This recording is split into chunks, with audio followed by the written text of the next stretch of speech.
থুতনিতে কামড়ের অনুভব হতেই আমার ঘুম ভেঙে গেল। ব্যথায় কুঁকড়ে উঠে থুতনিতে হাত দিতেই সামনে থাকা লোকটি থুতনি থেকে আমার হাত সরিয়ে বিছানায় চেপে ধরে আমার ঠোঁটের উপর হামলা চালালো। যেন ক্রমশ এক জন্মে আমার এই ঠোঁট লোকটির শত্রুতার ভূমিকা পালন করেছিল। তাই এই জন্মে সামনে পেয়ে এই ঠোঁটের উপর অত্যাচারের তার সুদে আসলে মিটিয়ে নিচ্ছে। অন্ধকারে লোকটার চেহারা দেখতে না পারলেও বুঝতে বাকি রইল না লোকটা কে। নিজেকে ছাড়ানোর কোনো উপায় নেই, তবুও হাত মোচড়ানো শুরু করলাম লোকটার থেকে ছাড়া পাওয়ার জন্য। কিন্তু শেষ রক্ষা যখন হলো না, তখন কান্না ছাড়া আমার কাছে আর কিছুই অবশেষ রইল না। ব্যথার চোটে দুই চোখের জল ছেড়ে কাঁদতে লাগলাম। অন্ধকারে আমার চোখের জল গড়ানো বুঝতে পেরে আরমান ভাই এবার আমার ঠোঁট ছেড়ে চোখের দিকে তাকালো। কিরে, এইভাবে বাচ্চাদের মতো কাঁদছিস কেন? তুমি এমন কেন আরমান ভাই? সব সময় আমাকে ব্যথা দাও খালি। চুমু যদি দেবে তো একটু ভালোবেসেই তো দিতে পারো। আমার কথায় এবার আরমান ভাই আমার উপর থেকে উঠে বসলো। আমাকে কি তোর পাগল মনে হয়? ভালোবেসে চুমু খাবো, তাও আবার তোকে? পিতু, নিজেকে কি তুই খুব বড় হিরোইন ভাবিস যে তোকে ভালোবেসে চুমু খাবো? ভাইয়া ওঠার সাথে সাথে আমিও উঠে বসে টেবিলের ল্যাম্পটা জ্বালিয়ে দিলাম। তারপরে মিনমিন করে বললাম, যদি ভালোই না বাসো তাহলে বারবার কেন এত কাছে আসো যন্ত্রণা দেওয়ার জন্য? কারণ তোর মতো হ্যাংলা মেয়েকে শুধু যন্ত্রণা দেওয়ারই ইচ্ছে করে, ভালোবাসতে নয়। কথাটা বলতে বলতে ওনার নজর পড়ে আমার টেবিলে থাকা দুধের গ্লাসটায়। আরে তুই তো দেখি দুধটাও খাসনি, তাই তো বলি তোকে দিন দিন আমার তো পিচ্ছি পিচ্ছি কেন লাগে। দুধ না খেলে কি আর কেউ বড় হয়? কথাটা বলেই উনি দুধের গ্লাসটা নিজের হাতে নিলেন। দুধ দেখতে আমার নাক মুখ কুচকে এলো। আমি নাক ছিটকে বললাম, ইয়াক, আমি খাই না, গন্ধ লাগে। আচ্ছা দেখি কেমন গন্ধ লাগে। বলেই আরমান ভাই ওনার এক হাতের আঙুলগুলো দিয়ে আমার দুই গাল খুব শক্ত করে চেপে ধরে জোর করে গ্লাসের দুধটুকু খাওয়াতে লাগলো। গ্লাসে থাকা দুধের শেষ বিন্দু ফুরুতেই ভাইয়া আমায় ছেড়ে দিল। ছাড়া পেয়ে আমি জোরে জোরে শ্বাস নিতে লাগলাম, সাথে বমি বমি ভাবটাও চলে এলো। ইস, কি গন্ধ, ইয়াক। ও মা, মাত্র চুমুতেই তোর এই অবস্থা? এখনো তো কিছুই করলাম না। ওনার কথার আগাগোড়া কিছু বুঝতে না পেরে তার দিকে ব্রু কুচকালাম, কিন্তু ভাইয়া আমার চাহনিকে কোনো পাত্তা না দিয়েই বিছানা ছেড়ে উঠে চলে যেতে যেতে বলল, মাঝ রাতে দরজা এইভাবে হাঁ করে রাখলে শুধু আমি কেন, যে কোনো ছেলেই নিজের কামুকতা মেটাতে তোর ঘরে চলে আসবে। কথাটা বলেই খুব জোরে দরজাটা লাগিয়ে চলে গেল। আর আমি বোকার মতো তার যাওয়ার দিকে তাকিয়ে রইলাম। সামান্য দরজা খোলা রেখেছে বলে ভাইয়া আমার সাথে এমন করলো। সকালে মিষ্টি রোদ চোখে পড়তেই ঘুম ভেঙে গেল আমার। এই রোদটা সবসময় আমার সাথে শত্রুতা পালন করে। সকাল হতে না হতে ঘুম ভাঙিয়ে দেয়। অসহ্য। কোনো রকম নিজেই নিজের শরীরকে ঠেলতে ঠেলতে ওয়াশরুমে চললাম। ফ্রেশ হয়ে বেরিয়ে ড্রেসিং টেবিলের সামনে দাঁড়াতেই কাল রাতে ভাইয়ার করা অত্যাচারের ফলাফল বুঝতে পারলাম। ঠোঁট ফুলে মৌচাক হয়ে গেছে, অনেকটা জায়গা কেটে রক্তও জমে গেছে। ইস, রাক্ষস একটা আমার সুন্দর ঠোঁটটার কি অবস্থা করে দিল। এখন আমি এই নিয়ে বাইরে কি করে যাব? কান্না পাচ্ছে, ভীষণ কান্না পাচ্ছে। কোনো রকমে কান্না আটকে টেবিলের উপরে ধপ করে বসলাম। কিছু একটা করতে হবে।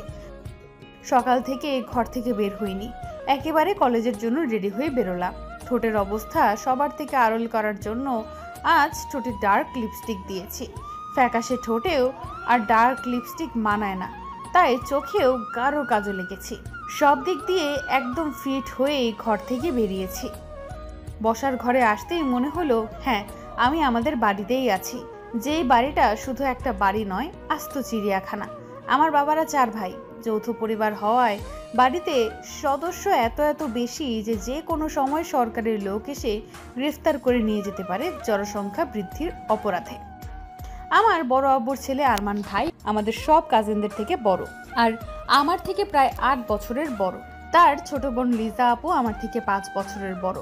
এই মুহূর্তে সে শ্বশুরবাড়ি বাচ্চা কাচ্চা সামলাচ্ছে। আমি টেবিলের সামনে আসতেই থমকে গেলাম। সামনে ভাইয়া খুব মনোযোগ দিয়ে পাউরুটি খাচ্ছে। ইস, প্রতিবারের মতো আজও 100 ভোল্টের ক্রাশ খেলাম। সাদা শার্টটা যেন তার সৌন্দর্য দ্বিগুণ বাড়িয়ে দিয়েছে। গালের খোঁচা খোঁচা দাড়িগুলো দেখলে মনে হয় যেন ওনার গালের জন্যই এই দাড়ি।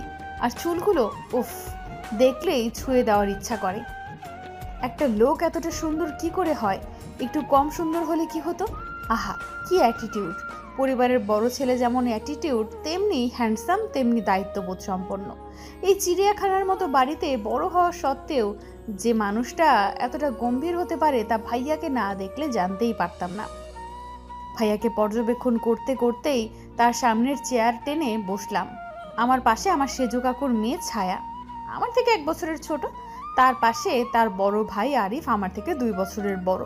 আর টেবিলের এক পাশে বসেছে নিজেদের মতো আমার ছোট কাকুর 10 বছরের 2 দমজ ছেলে মেয়ে আর 8 বছরের এক ছেলে। এই 3 জনের সব সময় খুনসুটি লেগেই থাকে। এই মুহূর্তেও তাদের মধ্যে কারাকারি চলছে।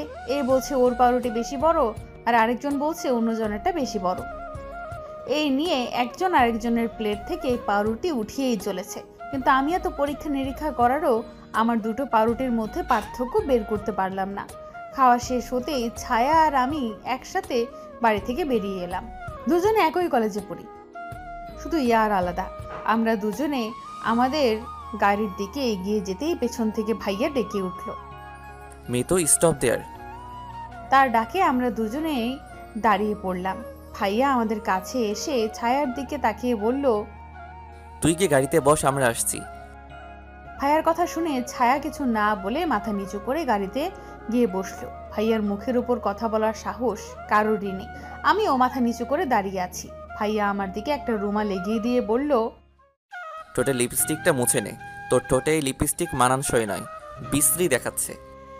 কথাটা বলেই রুমাল আমার হাত দিয়ে ভাইয়া গিয়ে গাড়ির ড্রাইভিং সিটে বসলো। কিন্তু আমি পড়লাম মহা বিপদে। এই লিপস্টিক তো আমি মুছতে পারবো না। লিপস্টিক মুছলেই আমার মান সম্মান সব প্লাস্টিক হবে। আর আমার যা ফ্রেন্ড, আমার ঠোঁট কাটা দেখলে আমাকে পচাতে পচাতে শেষ করবে ওরা। কিন্তু ভাইয়ার কথা না শুনলে যে কঠিন শাস্তি পেতে হবে। থুর, সব চিন্তা ভাবনা দূরে ঠেলে লিপস্টিক না মুছেই গাড়ির পেছনের সিটে ছায়ার পাশে গিয়ে বসলাম। গাড়ি চলতেই ছায়ার বকবকানি শুরু হলো। আজ ডার্ক লিপস্টিক, কারণ কি? এত সাজার কারণ কি? আমার চেহারার তারিফ করতে করতে শেষ। কিন্তু আমার সেদিকে মনোযোগ নেই। আমি তো সামনের লুকিং গ্লাসে ভাইয়াকে দেখছি। ভাইয়া বারবার লুকিং গ্লাসে আমাকেই দেখছে। দেখেই বোঝা যাচ্ছে কতটা রেগে গেছে তার কথা না শোনার কারণে। যেন এই চোখ থেকে আগুনের গোলা বের করে আমার দিকে ছুটছে। আর আমি সেই গোলকটা হাতে নিয়ে আরো ভালোভাবে গোলক বানিয়ে অন্যদিকে ছুঁড়ে দিয়ে ছায়ার সাথে গল্পে মেতে উঠলাম।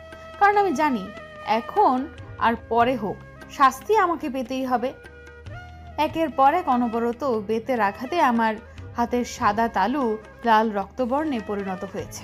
2 চোখ খিচে ঠোঁট কামড়ে ব্যথা সহ্য করার চেষ্টা করলাম, কিন্তু তা সহ্য করার ধৈর্য বা ক্ষমতা কোনোটাই আমার নেই। আঘাতের অংশ আরো বেশি আঘাত পেতে পেতে হাত অবশ হয়ে আসছে, চোখ বেয়ে জল গড়াচ্ছে। কিন্তু ভাইয়া কিছুতেই ক্ষান্ত হচ্ছে না, একের পর এক আঘাত করেই চলেছে। হঠাৎ করেই মনে হলো আঘাত করা বন্ধ হয়ে গেছে। সাথে সাথেই কিছু একটার শব্দ আমার কানে আসতেই আমি চমকে উঠলাম। কাঁপতে কাঁপতে জল ভর্তি চোখ পিটপিট করে খুলে সামনে তাকাতেই দেখি ভাইয়া আমার দিকে অগ্নিদৃষ্টি বর্ষণ করছে। তার পাশের দৃষ্টি যেতেই দেখলাম বেতের কিছু ভাঙা অংশ নিচে পড়ে আছে। বুঝলাম আমার হাতেই ভাইয়ার বেত ভেঙেছে। তারপরে রাগ কমেনি, যার কারণে বেত ছুঁড়ে ফেলে দিয়েছে। রাগ কমেনি তার মানে শাস্তি এখনো বাকি আছে। ভার্সিটিতে কি হাডুডু খেলার জন্য এসেছো? ক্লাসের মাঝে মন নেই, পড়ার সময় পড়া নেই, বয়ফ্রেন্ডের সাথে ডেটিংয়ের জন্য এসেছো নাকি এখানে? ভাইয়ার ভয়ঙ্কর গর্জন শুনে ভয়ে নিজেকে তার থেকে একটু দূরে সরিয়ে নিলাম। তারপর কান্না জড়িত কণ্ঠে ফুপিয়ে ফুপিয়ে বললাম, সরি স্যার, এরপর থেকে পড়া করে আসবো। No excuse. এখানে তোমাদের এসব লো ক্লাস এক্সকিউজ শোনার জন্য আমি বসে নেই। এই মুহূর্তে তুমি মাঠে যাবে। মাঠের মাঝখানে কড়া রোদের মধ্যে 2 হাতে কান ধরে দাঁড়িয়ে থাকবে। এটাই তোমার ক্লাসে অমনোযোগী হওয়ার শাস্তি। ভাইয়ার কথা শুনে অবাক চোখে তার দিকে তাকালাম। ক্লাস ফাঁকি দেওয়ার শাস্তি হিসেবে যদি মাঠে কান ধরে দাঁড়িয়ে থাকা হয়, তবে এতক্ষণ ধরে যে গরুর মতো মারলো সেটা কি ছিল? আমি মিটমিট চোখে আশেপাশে চোখ বুলিয়ে নিলাম। ক্লাসের সবাই আমাদের দিকে তাকিয়ে, সবার চোখে ভয় স্পষ্ট। এর আগে কখনোই তাদের স্যারকে এতটা হাইপার হতে দেখেনি কেউ। তার থেকে তো বড় কথা, একজন অনার্স 3rd ইয়ারের স্টুডেন্টকে যে কেউ পড়া না পারার অপরাধে এমন শাস্তি দেয় তা হয়তো তাদের অজানা ছিল। আমি চোখ নামিয়ে নিলাম।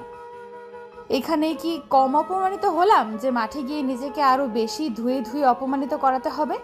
আর চোখে একবার আমার পাশে থাকা খোকনের দিকে তাকালাম। ছেলেটার যেন আজ গল্প শেষই হচ্ছিল না। ছাগল একটা, ওর জন্যই মার খেতে হলো আমায়। একবার সুযোগ পেলে আছাড় মারবো ধরে, হারামি কোথাকার। কি হলো, তোমার কানে যায়নি? Get out from my class. আর কোনো কথা না বলেই ক্লাস থেকে বেরিয়ে এলাম। প্রায় আধা ঘন্টা যাবৎ মাঠের মাঝখানে কড়া রোদে কান ধরে দাঁড়িয়ে আছি। সিনিয়র জুনিয়র সবাই আমার দিকে কেমন অদ্ভুত দৃষ্টিতে তাকিয়ে আছে। হয়তো ভার্সিটিতে এই প্রথম কাউকে এমন শাস্তি পেতে দেখলো। হাত অসম্ভব রকম ফুলে গেছে, যার যন্ত্রণায় ভালোভাবে কানও ধরতে পারছি না। তবে আজ এই যন্ত্রণা থেকে বেশি যন্ত্রণা হচ্ছে বুকে। ভাইয়া যে আমায় মারে তা নয়, কোনো ভুল করলেই ঠাস ঠাস গালের মধ্যে পড়ে, কিন্তু এইভাবে কখনোই মারেনি। খুব কষ্ট হচ্ছে। ভাইয়া কিভাবে পারলো আমায় এইভাবে মারতে? একটুও কষ্ট হলো না বুঝি? ভাইয়া এই ভার্সিটির ইংলিশ প্রফেসর। আমাদের 2 ক্লাস পরেই তার ক্লাস। দুটো ক্লাস শেষ হতেই খোকনের সাথে গল্প জুড়ে দিয়েছিলাম। এই ফাঁকে কখন যে ভাইয়া ক্লাসে এসে পড়ে বুঝতেই পারেনি। যখন বুঝলাম তখন অলরেডি ভাইয়ার দৃষ্টি আমার উপর পড়েছে। তার কিছুক্ষণ পরেই পড়ার বাহানা দিয়ে আমার কাছে এসে বেদম পেটানো শুরু করলেন। ক্লাস শেষ হয়ে গেছে। আমার ফ্রেন্ডরা এসে আমায় কোথাও বসতে বললে আমি মানা করে দিই। ভাইয়া যখন কান ধরে থাকতে বলেছে তখন ভাইয়া না বলা অবধি আমি এই কান ছাড়ছি না। আমিও একরোখা টাইপের মেয়ে। দেখি কতক্ষণ আমায় এই রোদের মাঝে দাঁড় করিয়ে রাখতে পারে। আমার কথার সাথে হার মেনে সবাই চলে গেল। এই দাঁড়িয়ে রইলাম এই রোদের মাঝে, ঘেমে একাকার হয়ে গেছি। কিছুক্ষণ পর পর মাথা ঘুরিয়ে উঠছে, কিন্তু আমি আমার জেদ কিছুতেই ছাড়ছি না। যতক্ষণ না ভাইয়া নিজে থেকে আমায় রোদ থেকে সরিয়ে যাওয়ার কথা বলে ততক্ষণ পর্যন্ত আমি এখান থেকে সরবো না। গলা শুকিয়ে কাঠ হয়ে গেছে। তৃষ্ণা পেয়েছে, ভীষণ তৃষ্ণা পেয়েছে। জিহ্বা দিয়ে ঠোঁট ভিজিয়ে নিলাম। তখনই কোথা থেকে ছায়া দৌড়ে এসে আমার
এই বিছানা থেকে উঠে চলে আসতে চাইলে ভাইয়া পেছন থেকে উঠে আমার হাতে হ্যাচকা টান দিতেই আমি ডাল সামলাতে না পেরে ভাইয়ার বুকের ওপর পড়লাম। এই সুযোগে ভাইয়া এক হাতে আমার কোমরে জড়িয়ে নিজের সাথে মিশিয়ে নিল। ভাইয়ার এত কাছে আসার কারণে আমার দম বন্ধ হয়ে আসার অবস্থা। ভাইয়ার উষ্ণ শ্বাস আমার মুখের ওপর পড়ছে, যা আমার ভেতরে তোলপাড় শুরু করেছে। আমি ধীরে ধীরে নিজেকে ছাড়িয়ে নেওয়ার চেষ্টা করতেই ভাইয়া এবার আমাকে নিজের শরীরের সাথে গভীরভাবে জড়িয়ে নিল। আমি আর ভাইয়ার চোখে চোখ মেলানোর অবস্থাতে রইলাম না। ভাইয়ার এত কাছে আসতেই অস্বস্তিতে আমার দম যায় যায় অবস্থা। ভাইয়া প্লিজ দূরে যাও, আমার অস্বস্তি হচ্ছে।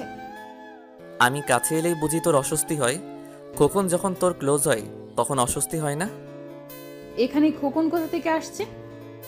আসছে, আসার কারণ আছে বলেই আসছে। এই মেয়ে এত বেখেয়ালি কেন তুই? কে তোর দিকে কোন নজরে তাকাচ্ছে সেটাও বুঝিস না? ভাইয়ার কথার সব কিছু আমার মাথার উপর দিয়ে গেল, যার কারণে আমি তার চোখের দিকে অবাক হয়ে তাকালাম। আমার চাহনি দেখে ভাইয়া এক হাতে আমার পেছনের চুল আঁকড়ে ধরে আমার ঠোঁটের কাটা অংশে তার ঠোঁটের আলতো করে পরশিকে দিল। ভাইয়ার স্পর্শে আমি কেঁপে উঠলাম, পুরো শরীরে যেন বিদ্যুৎ খেলে গেল। অবশেষে চোখ খুলতেই অনুভব করলাম ভাইয়া আমার ঠোঁটে নিজের ঠোঁট দখল করে নিয়েছে। এবার যেন আমার পুরো শরীর অবশ হয়ে যাচ্ছে। তারপরেও নিজেকে ভাইয়ার বাঁধন থেকে ছাড়ানোর জন্য তার বুকে ধাক্কা দিচ্ছি, কিন্তু এতে করে ভাইয়া আরো বেশি আমাকে নিজের গভীরে ডুবিয়ে নিয়ে যাচ্ছে। এবার আমি আর নিজেকে ছাড়ানোর চেষ্টা করলাম না, ডুবে গেলাম তার ভালোবাসার পরশের মাঝে। যতই অভিমান করি না কেন, ভালো তো এই মানুষটাকেই বাসি।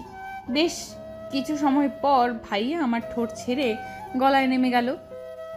গলার নিচে থেকে আমার কালো তিলটা একটু জোরে কামড় বসাতেই আমি ব্যথায় কুঁকড়ে উঠলাম। ভাইয়া এবার আমার গলা থেকে মুখ তুলে আমার চোখের দিকে তাকিয়ে মাতাল করা কণ্ঠে বলল, আমি চাই না আমার জিনিসে অন্য কারো বাজে নজর পড়ুক। নিজের জন্য নয়, আমার জন্যও তো নিজের খেয়াল রাখতে পারিস। ভাইয়ার কথা শুনে আমার বুক ধুকধক করে উঠল। এই প্রথমবার ভাইয়া আমায় নিজের বলে সম্বোধন করলো।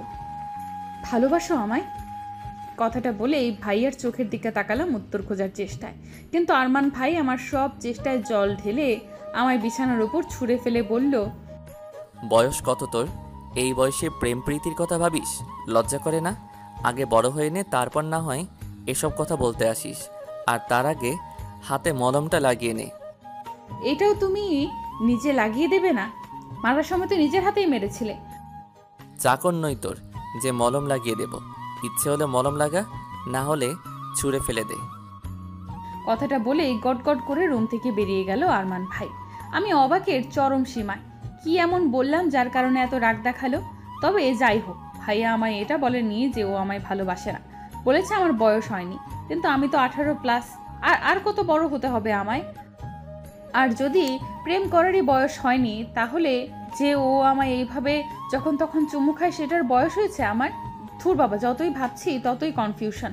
আর ভাববো না, তাতে যা হয় হোক। আমার কি? আমি তো জানি আরমান ভাই আমায় কতটা ভালোবাসে, শুধু সেটা মুখে স্বীকার করে না। আর আমি তো তার মুখ থেকে শোনার জন্য পাগল হয়ে আছি। ইস, যখন ভাইয়া আমায় ভালোবাসি বলবে তখন আমার অনুভূতিটা কেমন হবে ভাবতেই গা শিরশির করে উঠছে। উফস। সকাল হতেই আমি আরমান ভাইয়ের ঘরে উকি মারা শুরু করলাম। একটু দেখে তো নেই কি করছে এই লোকটা।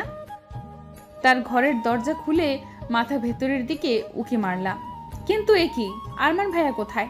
পুরো রুমের কোথাও নেই। হতাশ হয়ে যখন চলে আসব, তখনই দেখলাম ভাইয়া ওয়াশরুম থেকে বেরিয়ে এলো। হাতের টাওয়ালটা দিয়ে মাথার চুলগুলো ঝাড়ছে। খালি বুক, একটা কাঁচা হলুদ গ্যাবার্ডিন এবং গ্যাবার্ডিনের প্যান্ট পরা অবস্থায় রয়েছে। ইস, গোসল করার পর একটা লোককে বুঝি এত সুন্দর লাগে। আমি তো জানতাম এই সৌন্দর্যটা শুধু মেয়েদের জন্য, কিন্তু আজ আরমান ভাইয়াকে দেখে সেই ভুলটাও ভেঙে গেল। ভাইয়ার মাসেলওয়ালা বডি, ইচ্ছে করছে একটু ছুঁয়ে দেখি। এ আমার স্বপ্ন নয় তো? একমাত্র স্বপ্নের রাজকুমারী এতটা সুন্দর হতে পারে। ভাইয়া ওয়াশরুম থেকে বেরিয়ে কাবার্ডের দিকে এগোতেই আমার মাথায় দুষ্টু বুদ্ধি খেলে গেল। ভাইয়ার কাবার্ড খুলতেই আমি তার হাতে নিজের দিকে নিয়ে সোজা তার সামনে দাঁড়ালাম। সামনে আরমান ভাই, পেছনে খোলা কাবার্ড, আর দুই দিকে ওনার দুই হাত আমাকে তার বন্দিনী করে রেখেছে। নিজেকে তার বন্দিনী করতে পেরে সত্যিই আজ নিজের প্রতি ভীষণ গর্বিত গর্বিত অনুভব হচ্ছে। তুই? কেন, অন্য কারো আসার কথা ছিল বুঝি? আমার কথা শুনে আরমান ভাই চোখ মুখ শক্ত করে আমার দিকে এক কদম এগিয়ে বলল, তুই আমার ঘরে কি করছিস? এই এই কথায় কথায় এরকম আমার কাছে আসার বাহানা একদম খুঁজবে না বলে দিচ্ছি। তুমি আমার অনেক ক্ষতি করেছো। আচ্ছা, কি কি ক্ষতি করেছি শুনি। যাতে দাঁত চেপে কথাটা বলতেই আমি আমার ঠোঁট গলা আর হাত দেখিয়ে বললাম, দেখো কত কত জায়গায় ক্ষত করেছো তুমি আমার, ভীষণ ব্যথা হচ্ছে আমার, আর তাই আমাকে ব্যথা দেওয়ার অপরাধে আজ পানিশমেন্ট পেতেই হবে। হোয়াট? পানিশমেন্ট? তাও আবার আমি? হ্যাঁ তুমি, একটু দূরে গিয়ে দাঁড়াও। আরমান ভাইয়ের বুকে এক আঙ্গুল রেখে তাকে একটু দূরে সরিয়ে দিয়ে আমি উল্টো ঘুরে কাবার্টের কাপড় এদিক ওদিক করা শুরু করলাম। কি করছিস কি মিতু তুই? আমার কাপড় চোপড় এইভাবে অগোছালো করছিস কেন? আমি ভাইয়ার কথায় কান্না দিয়ে কাপড় অগোছালো করতে ব্যস্ত হয়ে রইলাম। প্রায় বেশ কিছুক্ষণ খোঁজার পর আমি একটা ফ্যাকাশে রঙের শার্ট হাতে ভাইয়ার দিকে ঘুরে দাঁড়ালাম। আজ এই শার্টটা পরেই তুমি ভার্সিটিতে যাবে, আমার পছন্দের রং। তুই কোন জাতের চোখ নিয়ে ঘোরাফেরা করিস? এটাও কারো পছন্দের রং কি করে হতে পারে? আমি কিচ্ছু জানি না, তুমি এটা পরবে মানে এটাই পরবে। ইম্পসিবল, আমি এটা পড়ছি না, সর আমার সামনে থেকে। আচ্ছা কি করে না পরো আমিও দেখি। বলে কাবার্ডের লকে লেগে থাকা চাবিটা ঘুরিয়ে কাবার্ড লক করে চাবিটা খুলে হাতে নিয়ে আরমান ভাইয়ের সামনে থেকে সরে এলাম। এবার আপনি কি পরবেন?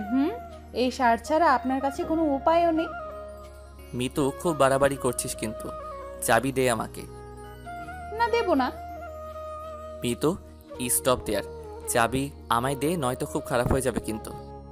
যা হওয়ার হোক, আমি চাবি দেব না মানে দেব না। আরমান ভাইয়া আমাকে ধরার চেষ্টা করছে, কিন্তু আমি কখনো টেবিলের আড়ালে যাচ্ছি তো কখনো বিছানার আড়ালে।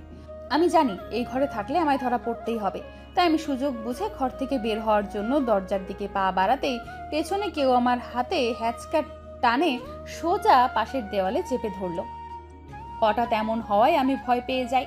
ভয়ের চোটে আপনা থেকেই চোখ দুটো বন্ধ হয়ে আসে। কিছুক্ষণের মধ্যেই নিজেকে সামলে পিটপিট করে চোখ খুলতেই দেখি আমি আরমান ভাইয়ের কবলে পড়েছি। আরমান ভাই আমার দুই হাত দুই পাশের দেওয়ালের সাথে চেপে ধরে আমার খুব কাছে এসে দাঁড়িয়ে আছে। বুঝলাম এবার আর রক্ষী নেই আমার। বলেছিলাম দাঁড়াতে না, নয়তো খুব খারাপ হয়ে যাবে। সরি। তোর সরি দিয়ে আমি কি করব? বলেই আমার হাত থেকে চাবিটা নিয়ে নিল। তোকে আমি পরে দেখে নেব। কথা বলেই আরমান ভাই আমাকে ছেড়ে কাবার্ডের দিকে যেতে লাগলো। তখনই রুমের ভেতর দরজা খুলে কাউকে ঢুকতে দেখে আমি চমকে উঠলাম। দরজা খুলে বড়মা ঘরের ভেতরে আসতেই দরজার সামনে আমায় দাঁড়িয়ে থাকতে দেখে কিছুটা অবাক হয়ে প্রশ্ন করলো, কি রে মিতু, তুই এখানে কি করছিস? বড়মার প্রশ্নের উত্তরে কি দেব ভেবে না পেয়ে মাথা চুলকাতে লাগলাম। আসলে বড়মা, আমি আরমান ভাইকে খেতে যাওয়ার জন্য ডাকতে এসেছিলাম। ও, ডাকা হয়ে গেছে, এবার যা এখান থেকে। আর শোন, আরমানকে খেতে ডাকার জন্য আমি আছি, তোকে এত কষ্ট করতে হবে না, বুঝেছিস? জি বড়মা। মাথা নিচু করে কথাটা বলেই ঘর থেকে বেরিয়ে এলাম। যাক বাবা, বেঁচে গেছি। তবে ছোটবেলায় একটা জিনিস খুব ভালোভাবে লক্ষ্য করেছি আমি, কেন জানি বড়মা সব সময় আমায় এড়িয়ে চলে, বেশি কথাই বলে না, আর যদিও একটু একটু কথা তাও সব সময় খিটখিট করে। ধুর, এসব কথা আমি কেন ভাবছি। বড়মার স্বভাবই তো খিচখিচ করা, সবার সাথেই করে। তবে আমার টেনশন হচ্ছে আরমান ভাইকে নিয়ে। ভাইয়া আজকেও ভার্সিটিতে টিপটপ হয়ে যাবে, আর ভার্সিটির মেয়েরা চকলেটের মতো চিবিয়ে চিবিয়ে খাবে। থুর, অসহ্য। ভার্সিটির জন্য রেডি হয়ে খাবার ঘরে আসতেই আমার চোখ ছানা বড়া। এ কি দেখছি আমি? এ যে ভাইয়া, আমার দেওয়া শার্ট পরেই আছে। এই মুহূর্তে আমার লুঙ্গি ডান্স দেওয়া উচিত, এটা ভেবে যে উনি আমার পছন্দের শার্টটা পরেছেন, যেটা যতই খারাপ হোক না কেন। কিন্তু এই মুহূর্তে আমার রাগ হচ্ছে, ভীষণ রাগ হচ্ছে। বেছে বেছে একটা ফ্যাকাশে রঙের শার্ট বের করেছিলাম যাতে ভাইয়াকে প্রতিদিনের মতো হ্যান্ডসাম না দেখায়, কিন্তু এখন তো দেখছি ভাইয়াকে এই রংটা এমনভাবে খাপ খেয়েছে যেন কোনো ফিল্মের হিরো। থুর বাবা, সব মেহনত পানি হয়ে গেল। রাগে গজগজ করতে করতে খেতে বসলাম, কিন্তু খাবার গলা দিয়ে কিছুতেই নামলো না। বারবার ভাইয়ার দিকেই চোখ যাচ্ছে। আর চোখে চোখ পড়তেই সাথে সাথে চোখ নামিয়ে নিচ্ছি। খাওয়া শেষ হতেই ভাইয়া বেরিয়ে গেল, তার পিছু পিছু আমি আর ছোঁয়াও বেরোলাম। ভার্সিটিতে পৌঁছেই গাড়ি থেকে নেমে চলে আসবো, তখনই ভাইয়া পেছন থেকে ডাকলেন। আমি পিছু ফিরে দেখি আরমান ভাই গাড়িতে হেলান দিয়ে 2 হাত বুকে ভাঁজ করে আমার দিকে বাঁকা হেসে তাকিয়ে আছে। তোর পছন্দ আছে বলতে হবে। সত্যি শার্টটা একদমই পারফেক্ট আমার জন্য, তাই না? খুব বুঝলাম ভাইয়া আমাকে পচাচ্ছে, তা খুব ভালো করেই বুঝলাম। তাই নিজের মাথার চুল নিজেই ছিঁড়তে ছিঁড়তে ভার্সিটির ভেতরে চললাম। নিজের উপর রাগ হচ্ছে, কেন যে এই শার্টটা বের করতে গেলাম কে জানি। ভার্সিটিতে প্রবেশ করতেই চোখ গেল সামনের মাঠে, খোকন তার বন্ধুদের সাথে আড্ডা দিচ্ছে। হারামজাদা আমার উপর বাজে নজরে তাকায়। এর তো আজ একটা হেস্তনস্ত করেই ছাড়বো। এর জন্যই কাল আমায় ভাইয়া সবার সামনে এত এত অপমান করেছিল। নিজের গলার ওড়নাটা ঠিক করতে করতে তার দিকে এগোলাম। বলা যায় না এই ছেলে আবার আমার দিকে নজর নিক্ষেপ করতে পারে। ভালো করে ওড়না কোমরে বেঁধে খোকনের কাছে গিয়ে কোনো কথা ছাড়া উড়াধুরা পিটুনি শুরু করে দিলাম। অত ছাড়া শয়তান কোথাকার, মেয়েদের দিকে বাজে নজরে তাকানো, তাই না? আজ দেখাচ্ছি মজা তোকে। আজ তোকে আমার হাত থেকে কেউ বাঁচাতে পারবে না। এই নে, এই নে, এটাও নে, এটাও নে, সাথে আর একটাও নে, বোনাস আর একটা, এবারও নে। মুখে যা আসছিল তাই প্রলাপ বকতে বকতে বেদম পিটিয়ে যাচ্ছে তাকে। শরীরের সর্বশক্তি দিয়ে পেটোচ্ছি। সবাই আমাকে আটকানোর চেষ্টা করছে, কিন্তু আমি আমার হাত ধরলে পা দিয়ে মারা শুরু করছি। কিছুতেই আজ ছাড়বো না ওকে। মেয়েদের দিকে বাজে নজরে তাকানো সারা জীবনের জন্য ঘুচিয়ে দেবো আজ। নিকৃষ্ট প্রাণী কোথাকার। আমি খুব তৃপ্তি নিয়ে খোকনকে পিটিয়ে যাচ্ছি, এমন সময় আমার হাতে হ্যাচকা টান অনুভব করলাম। টাল সামলাতে না পেরে কিছু একটার উপর হুমড়ি খেয়ে পড়লাম। নিজেকে সামলে সামনে তাকিয়ে দেখি আমার আরমান ভাইয়ের বুকে পড়ে রয়েছি। ভাইয়া দাঁতের দাঁত পিষে আমার দিকে তাকিয়ে বলল, মন ভরেছে? না ভরেনি, আমি ওকে আরো কয়েক ঘা মারবো। বলেই ভাইয়ার থেকে নিজেকে ছাড়াতে চাইলে ভাইয়া আরো জোরে আমার হাত চেপে ধরে। কিন্তু ওর ভরে গেছে। ভাইয়ার কথার আগাগোড়া কিছুই না বুঝেই তার দিকে ফ্যালফ্যাল করে তাকালাম। স্টুপিড কোথাকার, যখন শরীরে বিন্দুমাত্র শক্তি নেই তখন এই শরীর নিয়ে একটা ছেলেকে মারতে এসেছো কি তার মনের তৃপ্তি মেটানোর জন্য? ভাইয়ার কথাটা একটু আস্তে বলায় সবার কানে কথাটা না গেলেও আমার কানে কথাটা একটা কারেন্টের শকের মতো লাগলো। অবাক হয়ে খোকনের দিকে তাকাতেই আমার চোখ কপালে উঠল। এই ছেলেকে আমি এক্ষুনি মেরে মেরে আত্মরা করলাম, সে এইভাবে ফিট হয়ে দাঁড়িয়ে আছে কি করে? তাও আবার ঠোঁটের উপর হাত বোলাচ্ছে। ওকে দেখে মনে হচ্ছে ও আমার মার নয়, ছোঁয়াগুলোই অনুভব করেছে। ছোটবেলায় নিশ্চয়ই হরলিক্স খায়নি, তাই আজ এই অবস্থা। আমি খুবই ইনোসেন্ট মার্কা চেহারা বানিয়ে ভাইয়ের দিকে তাকালাম, যেন এবারের মতো আর আমায় কোনো শাস্তি না দেয়। কিন্তু ভাইয়া দাঁতে দাঁত চেপে ফিসফিসিয়ে বলল, তোকে আমি বাড়ি গিয়ে দেখব, অনেক হিসেব বাকি তোর সাথে। বলেই গটগট করে চলে গেল। আর আমি অসহায়ের মতো তার যাওয়ার দিকে তাকিয়ে আছি। না জানি বাড়িতে আমার জন্য কি অপেক্ষা করছে। কলেজ থেকে বাড়ি ফিরেই জুই বিথির সাথে আড্ডা দিতে বসেছি। আজ কিছুতেই এদের নিজেদের থেকে আলাদা করা যাবে না। ভাইয়ার হাত থেকে বাঁচতে হলে আজ এই 2 যমজ বোনদেরই আমার কাজে লাগতে পারে। সেই বিকেল থেকে রাত অবধি একেবারের জন্য নিজেকে ভিড়ের থেকে আলাদা করিনি। জুই, বিথি, মা, বাবা, ছায়া, আরিফ সবাই আজ আমার উপরে প্রচণ্ড বিরক্ত, কারণ আমি কোনো কারণ ছাড়াই কথা বলে যাচ্ছি। আমি কি বলছি নিজেও জানি না, শুধু জানি যে আজ যে করেই হোক আমায় ভাইয়ার হাতের শক্তি থেকে বাঁচতে হবে। কিন্তু পুরো সময়টা এমন বকবক করে কাটিয়ে দিলেও রাতের বেলা ঠিকই আমায় আমার ঘরে ঢুকতে হলো। ঘরে ঢোকার সাথে সাথেই আমি দরজা ভালো করে বন্ধ করে দিলাম, যাতে ভাইয়া আর ঘরে না আসতে পারে। দরজার লক ভালো করে চেক করে একটা স্বস্তির নিঃশ্বাস ফেলে পিছু ঘুরতেই বিছানার উপর কাউকে দেখে চমকে উঠলাম। ঘরের ডিম লাইটের মৃদু আলোয় সব কিছুই আবছা আবছা। কিছুক্ষণের মধ্যে এই আবছা আলোয় চোখ সরে এলে বিছানার উপর ভালো করে চোখ বলানোর চেষ্টা করতেই আমার চোখ চড়ক গাছে। এ তো ভাইয়া বিছানায় বসে 2 পা মাটিতে ছড়িয়ে রেখেছে। এই রে, কাম সেরেছে। এখন কি করব? আরমান ভাই আমায় দাঁড়িয়ে থাকতে দেখে নিজেই উঠে আমার দিকে এগোতে লাগলো। ভাইয়াকে নিজের দিকে এগিয়ে আসতে দেখে ভয় আমার বুক ধুকপুক করা শুরু করে দিয়েছে। আমি নিশ্চিত আমার এই বুকের ধুকপুকানি ভাইয়ার কান অবধি পৌঁছাচ্ছে। ভাইয়াকে আমার খুব কাছে আসতে দেখে নিজের অজান্তেই আমার পা পেছনের দিকে চলতে লাগলো। পেছনে যেতে যেতেই আমার পিঠ দেওয়ালের সাথে ঠেকে গেল, আর ভাইয়া আমার খুব কাছাকাছি চলে এলো। ভাইয়ার উষ্ণ শ্বাস আমার মুখের ওপর পড়ছে। এখন কি করব আমি?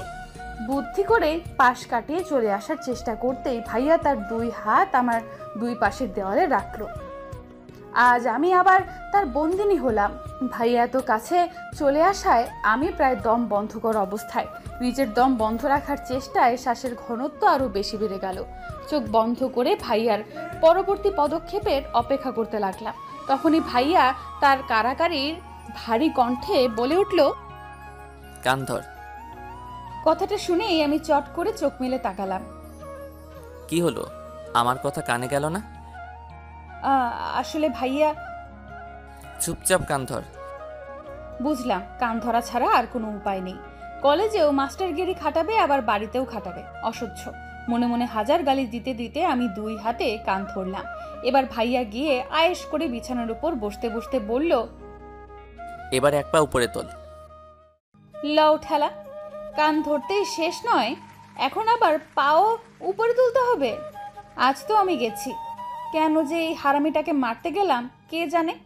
আমি নিশ্চিত আজ আর পায়ের ব্যথায় রাতে আমার ঘুম হবে না। প্রায় 2 মিনিট এক পায়ে দাঁড়িয়ে থেকে আমার পা ধরে এসেছে। তারপরও জোর করে আরও 1 মিনিট দাঁড়িয়ে থাকার পর আর পারলাম না। ব্যথা হয়ে বাম পা ফেলে ডান পা না উপরে তুলে বললাম, মানে পা এক্সারসাইজ করে নিলাম। আরে বা, ভাইয়া তো কিছুই বুঝতে পারলো না, অন্ধকারে হয়তো লক্ষ্য করেনি। আমার তো বেশ ভালোই লাগছে। প্রায় আধা ঘন্টা ধরে কান ধরে এক পায়ে দাঁড়িয়ে আছি, আর আধা ঘন্টা আমি প্রায় 15-16 বারের মতো পা এক্সারসাইজ করেছি। আর ভাইয়া সেটাও বুঝতে পারেনি। ইস, কি যে ভালো লাগছে, কি সুন্দর একটা শাস্তি। এমন শাস্তি পেলে তো আমি সারা জীবন অপরাধ করেই যাব। আমি দাঁড়িয়ে দাঁড়িয়ে মনে মনে প্রলাপ বকছি, এমন সময় ভাইয়ার কণ্ঠ কানে এলো, মিতু এদিকে আয়। আমিও কান ছেড়ে লাফাতে লাফাতে ভাইয়ার সামনে গিয়ে দাঁড়ালাম। শাস্তি শেষ ভাইয়া? এইটুকু শাস্তি ছিল বুঝি? আমি তো আরো কিছুক্ষণ থাকতে পারতাম। এবার ভাইয়া শোয়া থেকে উঠে বসে বলল, শাস্তি শেষ কোথায়? এখনো তো শুরুই করলাম না। ভাইয়ার কথায় আমি যেন আকাশ থেকে পড়লাম। বলে কি এই লোকটা, শাস্তি এখনো শুরুই হয়নি?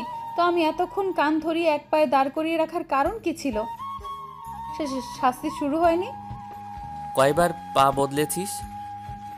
তওবা তওবা, আমি আর পা বদলিয়েছি? কি যে বলো না ভাইয়া। তাই নাকি? কিন্তু আমি যে শুনলাম 20 বার পা এক্সচেঞ্জ করেছিস। এমনই না, আমি তো মাত্র 16 বারই। ইসরে, এ আমি কি বলে ফেললাম। মিতুরে, তোর মাথায় সত্যি গোবর ছাড়ার কিছুই নেই। ফুর, আস্ত গাধি একটা তুই। নিজেকে ইচ্ছে মতো গালাগালি করে চোখ পিটপিট করে ভাইয়ার দিকে তাকালাম। অন্ধকারে খুব ভালো করেই বুঝলাম ও আমার দিকে বাঁকা হেসে তাকিয়ে আছে। আসলে সরি ভাইয়া, আসলে। কথাটা বলতে বলতে ভাইয়াকে উঠে আমার দিকে এগোতে দেখে আমার কথা গলার মধ্যেই আটকে গেল। কাপা কাপা গলায় কিছু বলতে যাব, তার আগেই ভাইয়া আমার সাথে হ্যাচকা টান মেরে নিজের সাথে মিশিয়ে নিল। এবার আমার প্রাণ যায় যায়, কি করব কিছুই মাথায় আসছে না। শুধু পরবর্তীতে কি হয় তা দেখা ছাড়া আমার কাছে আর কোনো উপায় নেই। ভাইয়া নিজের মুখ আমার দিকে এগোতেই আমি 2 চোখ খিচে বন্ধ করে নিলাম। সাথে সাথে কানের উপর ভাইয়ের উষ্ণ শ্বাস অনুভব করলাম। এখন এই 16 বার তুই নিজে থেকে আমার ঠোঁটে চুমু দিবি। ভাইয়ার ফিসফিস কণ্ঠটা যত না আমার হৃদস্পন্দন কাঁপিয়ে দিল, তার থেকে বেশি চমক দিল ভাইয়ার বলা কথাটা। কি বলছে এসব ভাইয়া? আমি নিজে থেকে ভাইয়াকে চুমু? না না, এটা অসম্ভব। আমি কিছুতেই পারবো না। এটাও কোনো কথা হলো? আমি নিজে থেকে কি করে? না না, এটা একেবারে ইম্পসিবল। আমি পারবো না। আমার ভাবনার মাঝে ভাইয়া আমাকে ছেড়ে বিছানায় গিয়ে আহ্লাদি স্বরে বলল, দেখ মিতু, যা করার তাড়াতাড়ি কর। বেশি ভাবতে যাস না, কারণ তুই জানিস যদি আমি নিজে থেকে কিছু করি তবে সেটা তোর জন্য কতটা কষ্টকর হবে। ভাইয়া প্লিজ এমন করিস না, আমি পারবো না। যত কথা বলবি শাস্তি ততই ডাবল হবে। ভাইয়া প্লিজ। আরেকটা কথা বললে 20টা চুমু দিতে হবে।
দৃষ্টিতে তাকিয়ে বলে উঠল, এতক্ষণ ধরে কি করছিলি?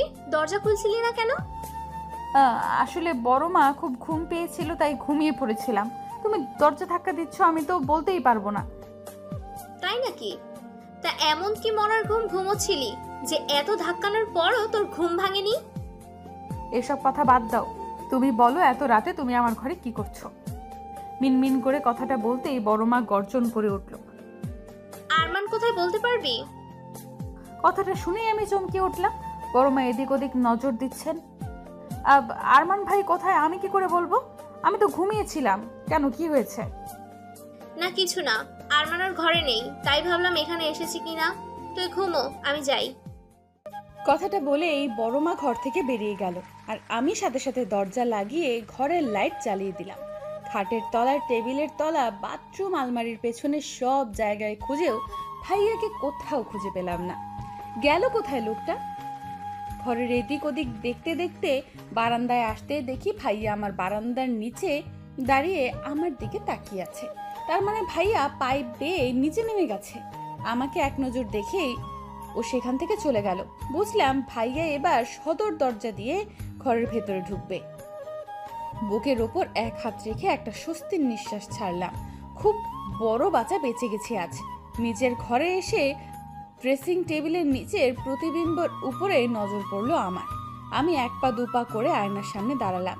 আমি যে আহামরি সুন্দর তা তো নয়, গায়ের রং একটু চাপা, শুধু একটু না অনেকটাই চাপা। তারপরও আরমান ভাই আমায় কতটা ভালোবাসে। শুনেছি ভালোবাসার মানুষের অনুভূতি নাকি চোখে দেখেই বোঝা যায়। আমিও বুঝেছি আরমান ভাইয়ের চোখে আমার জন্য ভালোবাসা দেখেছি। আর এই অনুভূতিটা সেই ছোটবেলা থেকেই দেখে এসেছি। কিন্তু আমি যে তার মুখ থেকে শোনার জন্য ছটফট করছি। আমার অস্থিরতাটা কি ভাইয়া বোঝে না? আরমান ভাই যেদিন আমায় নিজের মুখে ভালোবাসার কথা বলবে, সেদিন আমার কিরকম অনুভূতি হবে সেটা ভাবতেই আমার পেটে সুরসুরি কাজ শুরু হয়ে যায়। ইস, তখনকার অনুভূতিটা কি সুন্দরই না হবে। লজ্জায় নিজের প্রতিবিম্বর দিকে তাকাতেই পারছি না। দু হাতে নিজের মুখ ঢেকে নিলাম। ইস, কি লজ্জা। নিজের ক্লাসে বসে এক নাগারে লিখে যাচ্ছি। কি লিখছি জানি না, শুধু যা মনে আসছে তাই লিখে যাচ্ছি। আজ আমাকে লিখতেই হবে। লিখে লিখে হাত ক্ষয় হয়ে যাক, তবুও আমায় লিখতেই হবে। কিন্তু আমার এই লেখার মাঝে বাদ সাধলো সুমন। বেটা আমার কলমটাই কেড়ে নিল। আই চাংরা, কি করছিস? কি কলম নিলি কেন আমার?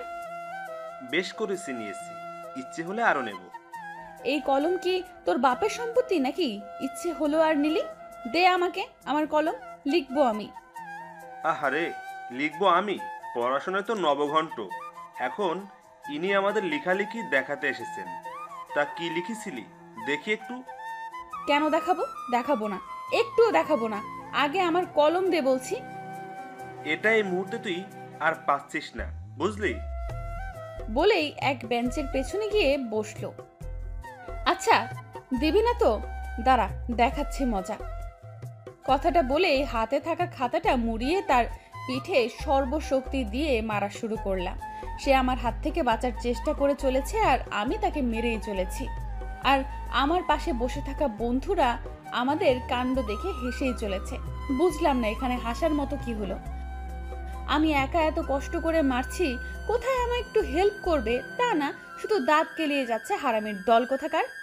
আমি ইচ্ছে মতো সুমনকে খাতার বাড়ি দিয়েই চলেছি। এমন সময় ক্লাসের মধ্যে সুমনকে মারার জন্য খাতাটা উপরে তুলতেই ভাইয়া এসে হাজির। ভাইয়াকে দেখেই আমি থমকে গেলাম। এটা কি হলো? কোথায় আমি ভেবেছিলাম আজ ভাইয়াকে বোঝাবো আমি পড়ালেখায় কত মনোযোগী হয়েছি, তাই লিখতে লিখতে হাত ক্ষয় হয়ে গেলেও লেখা বন্ধ করছি না।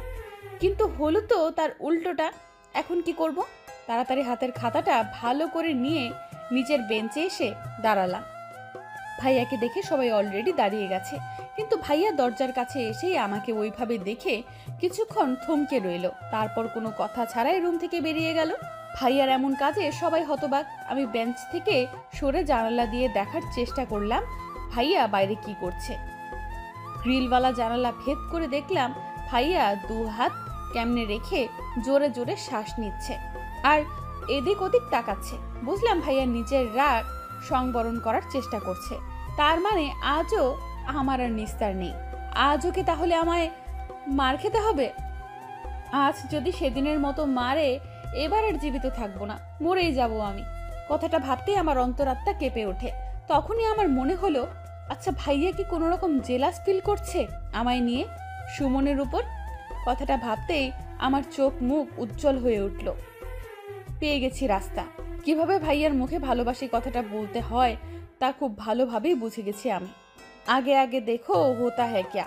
কিছুক্ষণ পরেই ভাইয়া আবার ক্লাসরুমে ঢুকলো, কিন্তু এবার আর আমার দিকে তাকালো না। না তাকাক, তাতে কি? তবে এবার ভাইয়া দেখবে আমি কি কি করতে পারি।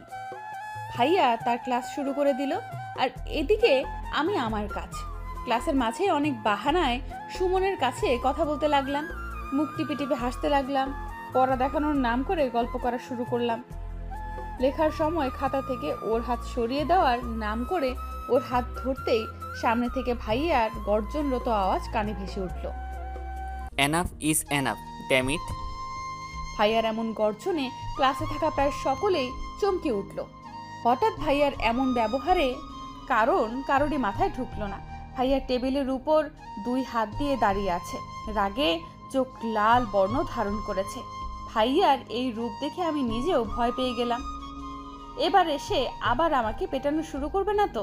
মনে মনে হাজারো ভয়কে জয় করার চেষ্টা করলাম, কিন্তু ভাইয়া আমাকে অবাক করে দিয়ে ক্লাস থেকে বেরিয়ে গেল। যাওয়ার আগে ভারী কণ্ঠে বলে উঠল, ক্লাস ইজ ডিসমিস। আমি ভয়ে ছোটখাটো একটা ঠোক গিললাম। ডোজটা কি বেশি হয়ে গেছে? এরপর থেকে আর ভাইয়ার সাথে দেখা হয়নি। কলেজ থেকে আসার সময়ও ভাইয়া একাই চলে এসেছিল, আমাকে নিয়েই আসেনি। তাই আমি ছায়া রিক্সা করে চলে আসি। বাড়ি এসে ব্যাগ নিজের ঘরে রেখে ভাইয়ার ঘরের দিকে এগোলাম। তার আগে তার ঘরের কাছে আসতেই খুব জোরে কিছু একটা পড়ার শব্দ কানে আসতেই চমকে উঠলাম। তাড়াতাড়ি দরজা হালকা খুলে ঘরে দিতেই দেখি ভাইয়া 2 হাত কোমরে রেখে ঘরের এক পাশ থেকে ওপাশ পায়চারি করছে। ইডিয়েট, 1 নাম্বার স্টুপিড মেয়ে একটা।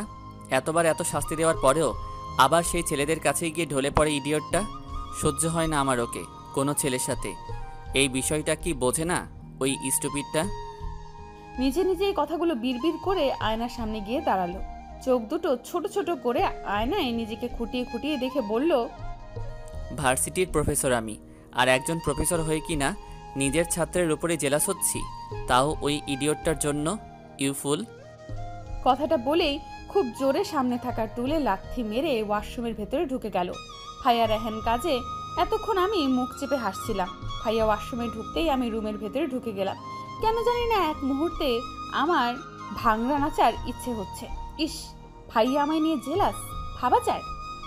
ভাইয়া খুবই আনন্দের সহিত ফ্লোরের উপর পড়ে থাকা টুলটা ঠিক জায়গায় রেখে দিলাম। তারপরে নাচতে নাচতে চলে আসবো, তখনই আমার নজর গেল ভাইয়ার টেবিলের উপর। টেবিলের লাল কার্পেটের উপর নীল ডায়েরিটা যেন খুব বেশি দৃষ্টি আকর্ষণ করছে আমার। একটু কৌতূহল নিয়েই আমি টেবিলের কাছে গিয়ে ডায়েরিটা হাতে নিলাম। এটা কি ভাইয়ার ডায়েরি? কি আছে এই ডায়েরির মধ্যে? ভাইয়ার মনের কথা।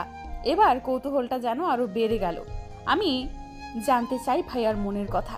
তাই অন্যের ডায়েরি তার বিনা অনুমতিতে পড়া অন্যায় জেনেও ডায়েরিটা খুললাম। প্রথম পেজ ফাঁকা পড়ে আছে, কিছুই লেখা নেই। তাই আমি আবার একটা পেজ উল্টাতে যা দেখলাম তাতে আমার চোখ কিছুক্ষণের জন্য থমকে গেল সেই পৃষ্ঠায়। এটা কে? আমি। ডায়েরির সাদা পাতায় পেন্সিলের আঁকা, হাতে আঁকা ছবি, আমার প্রতিচ্ছবি। ছবিটা থেকে যেন চোখ সরানোই মুশকিল। হ্যাঁ, এটাই আমি। চোখ, কান, নাক, মুখ সবটাই প্রমাণ করে এটা আমি। কিন্তু তারপরেও কিছু একটা তফাৎ আছে এই ছবির সাথে আমার চেহারার। কিছু তো একটা পার্থক্য আছে, কিন্তু সেটা কি? খুব নিখুঁতভাবে দেখতে লাগলাম ছবিটাকে। এই ছবি আর আমার চেহারার কি অমিল রয়েছে? হ্যাঁ, পেয়েছি, অমিল আছে, অনেক অমিল আছে। আর সেই অমিলটা হচ্ছে ভালোবাসার। ছবিটা খুব ভালোবাসার সাথে অঙ্কন করা হয়েছে।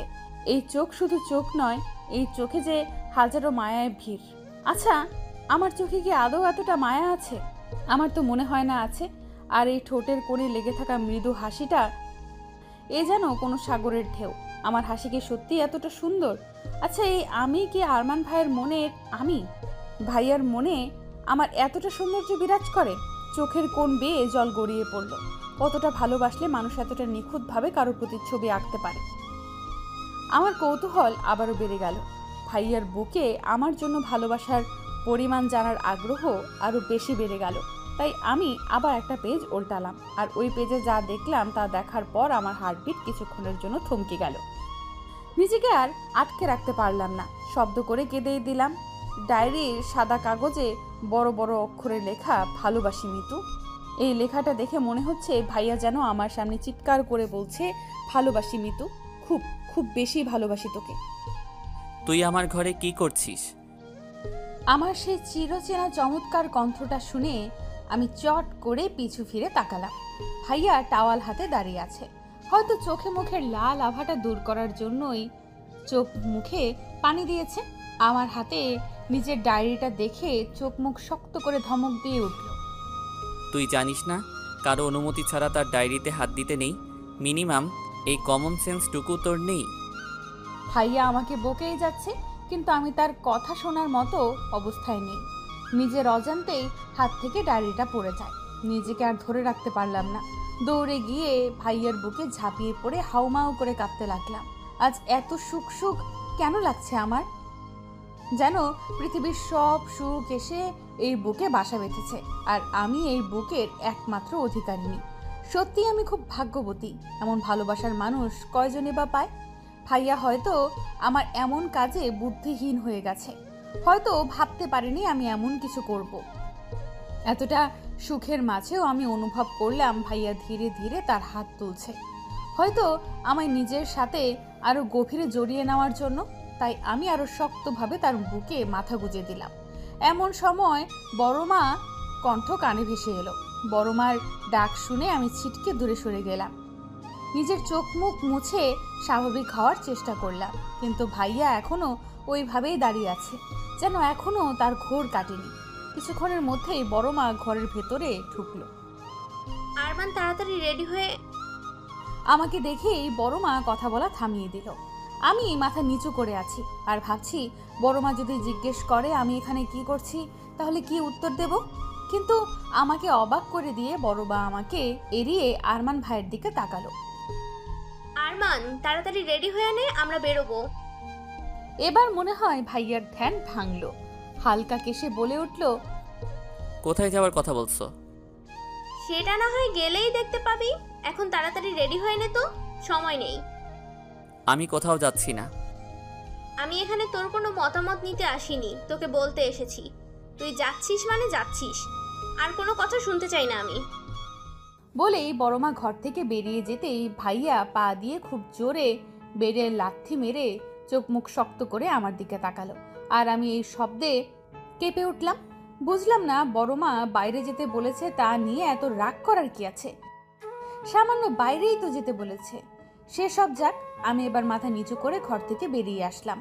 রাগের মাথায় আবার আমাকেই না মেরে বসে। রাত 8টা। বসার ঘরে বসে সবাই মিলে একসাথে জবার সিরিয়াল দেখছি। দেখতে দেখতে বিরক্ত বোর্ডটা চরম পর্যায়ে পৌঁছেছে। কিন্তু আমার মা এই জবার মারাত্মক ফ্যান, একটা এপিসোডও মিস করে না। তার সাথে রিপিট টেলিকাস্ট তো আছেই।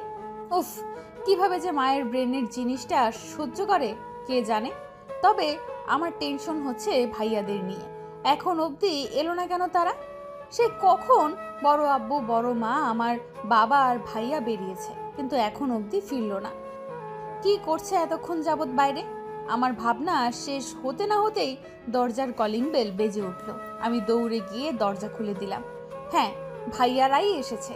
দরজা খোলার সাথে সাথে ভাইয়া ভেতরে ঢুকে সোজা উপরে নিজের ঘরে চলে গেল। চোখে মুখে বেশ গাম্ভীর্যতা ফুটে উঠেছে। ভাইয়ার পিছু পিছু বাকি সবাই ভেতরে ঢুকলো।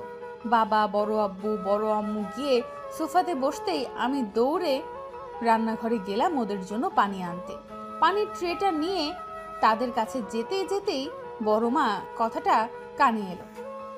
যাক বাবা, এতদিনে টেনশন ফ্রি হলাম। ছেলেটার বিয়েটা একেবারে ফাইনাল করেই এসেছি। কথাটা শুনতেই আমি থমকে গেলাম। মাথা কাজ করা বন্ধ করে দিল। কি বলছে কি বড় মা? তার মানে তারা ভাইয়ার জন্য মেয়ে দেখতে গিয়েছিল। ভাইয়া তাহলে বিয়ে করতে যাচ্ছে, তাও আবার অন্য কাউকে। আমার হাত পা কাঁপাকাঁপি শুরু হয়ে গেল, যেন এক্ষুনি হাতের গ্লাসগুলো পড়ে যাবে। কি রে, পানি নিয়ে আয়, খুব পিপাসা পেয়েছে তো। কথায় আমার ধ্যান ভাঙলো। হাতে থাকা ট্রে তাদের সামনে ধরতেই তারা পানির গ্লাস তুলে নিল, শুধু বড় মা ছাড়া। আমি পানির ট্রেটা টেবিলের উপরে রেখে সবার পেছনে এসে দাঁড়ালাম, যেন কারোর নজর আমার উপর না পড়ে।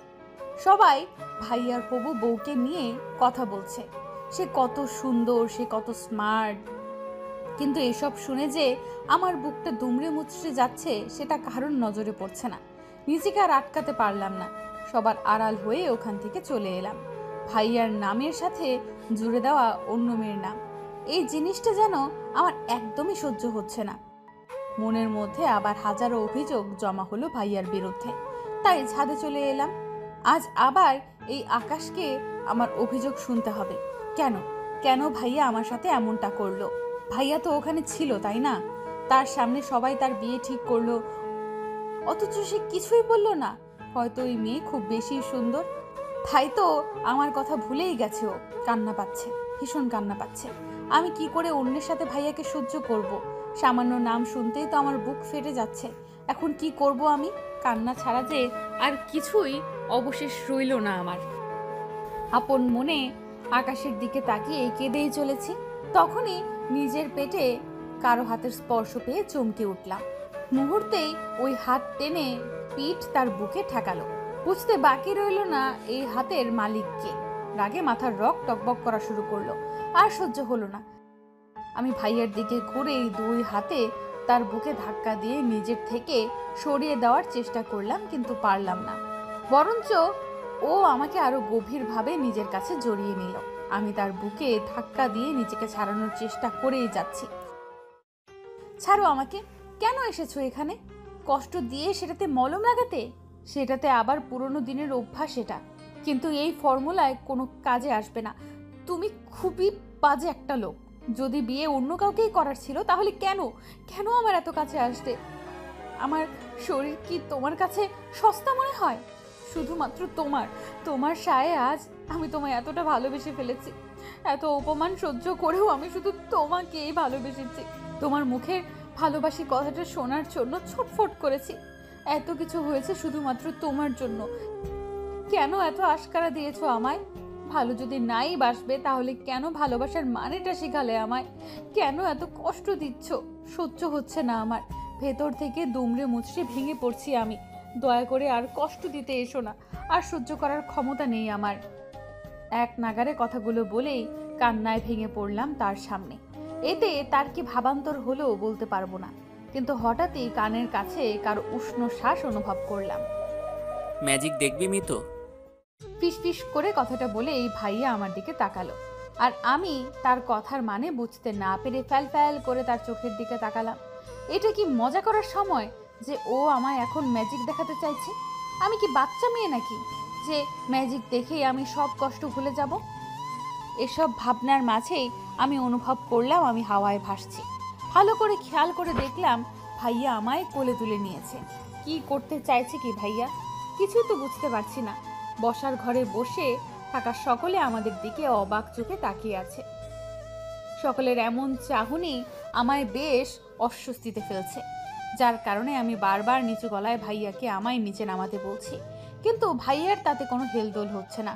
ও নিজের মতোই আমায় কোলে নিয়ে সবার সামনে দিয়ে বাড়ির বাইরে চলে এলো। পেছন থেকে বাবার বড় আব্বু বড় আম্মু অনেক ডাকার পরেও সে শুনলো না। আমি ভেবে পাচ্ছি না কি হচ্ছে আমার সাথে। কি করতে চাইছে ভাইয়া? আর কোথায় বা যাচ্ছি আমরা? আমার সকল ভাবনার মাঝেই ভাইয়া আমাকে গাড়ির সামনের সিটে বসিয়ে সিট বেল্ট লাগিয়ে দরজা লাগিয়ে দিল। আর ও নিচে ড্রাইভিং সিটে এসে বসলো। কোথায় যাচ্ছি আমরা? চেহারায় রাগে ভাব এনে কথাটা বললাম, কিন্তু তাতে কোনো কাজ হলো বলে মনে হলো না। ভাইয়া স্বাভাবিকভাবে নিজের পকেট থেকে ফোন বের করে ওটাতেই মনোযোগ দিল। এবার আমার মাথা 100 ডিগ্রি ঘুরে গেল। এখানে আমি মরছি আমার জ্বালায়, আর উনি মনের সুখে ফোন টিপতে রাখলেন।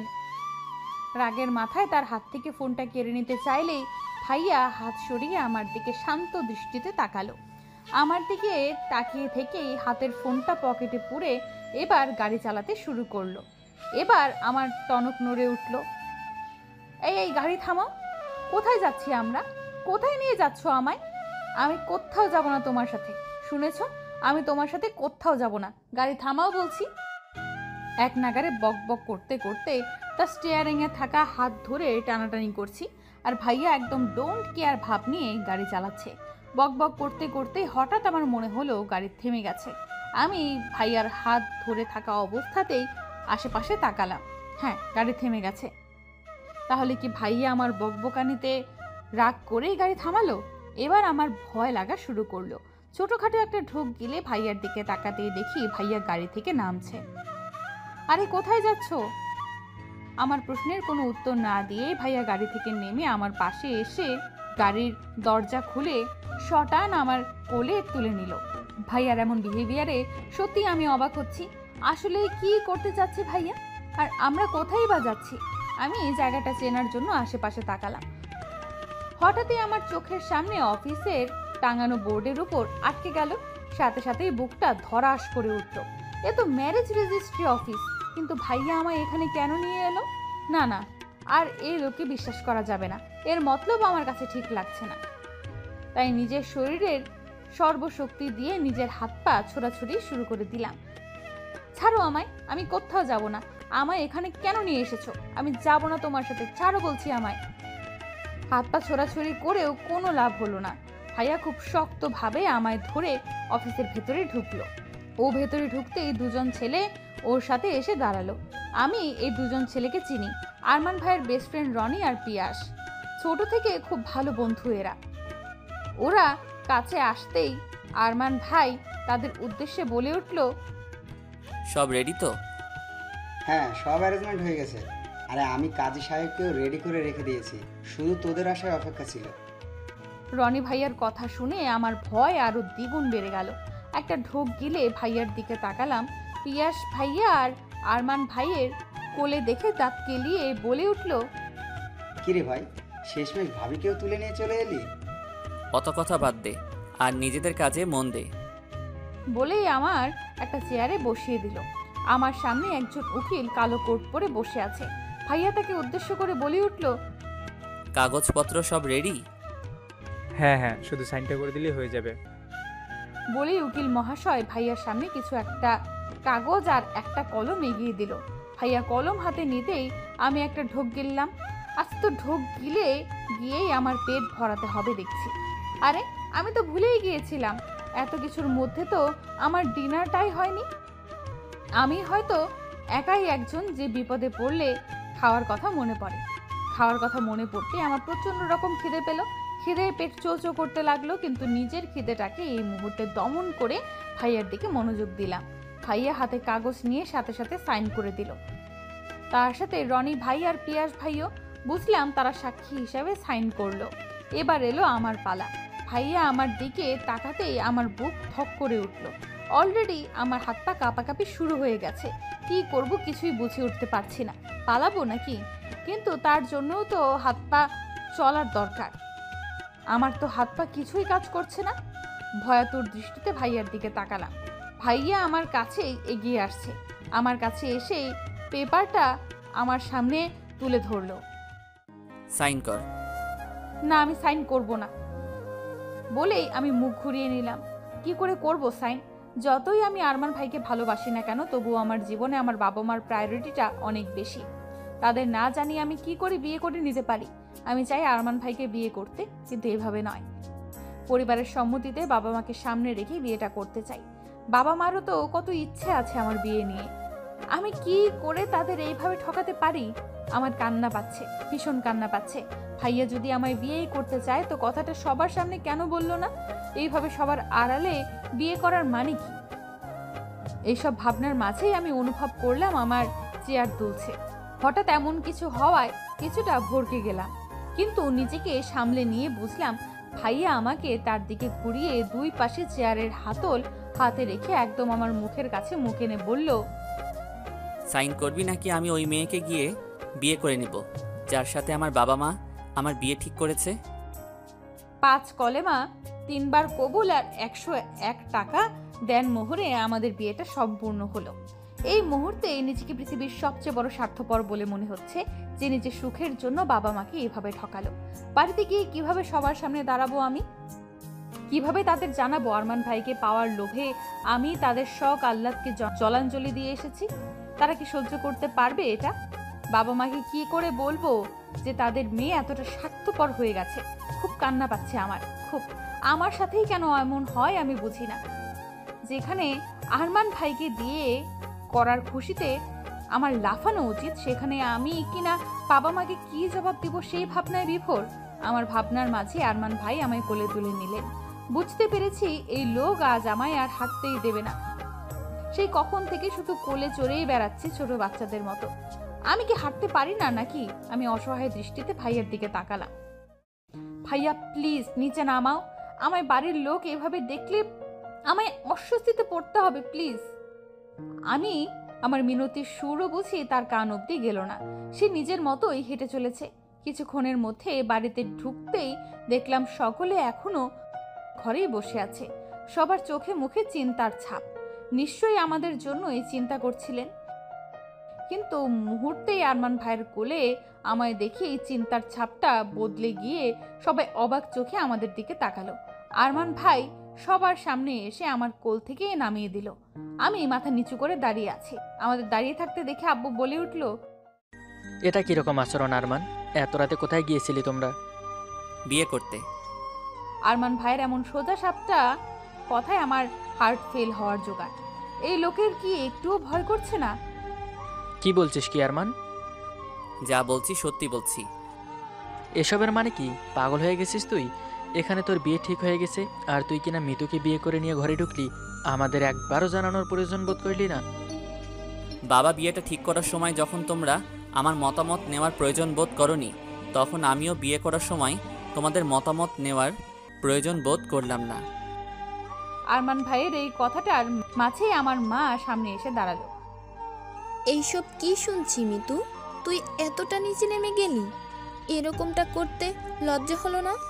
নিজের ভাই সমতুল্য কাজিনকে তুই বিয়ে করে নিলি। তোকে আমি বলেই আমাকে মারার জন্য হাত তুলতে আরমান ভাই আমার সামনে এসে দাঁড়ালো। মায়ের দেওয়া চরটা তার বাহুতে গিয়ে লাগলো। আরমান, সরে দাঁড়া তুই। আজ আমি এই মেয়েকে মেরেই ফেলবো।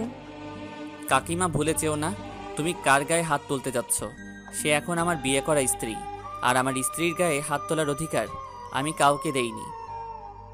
আমি ওর মা, আমার অধিকার আছে ওর উপর।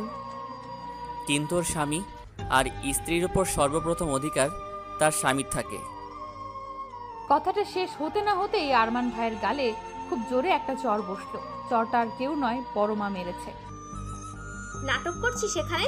সার্কাস চলছে? আরে তুই যদি একটা রাস্তার পাগলকে বিয়ে করে নিয়ে আসতি, তাকেও আমি সম্মানে বরণ করে ঘরে তুলতাম।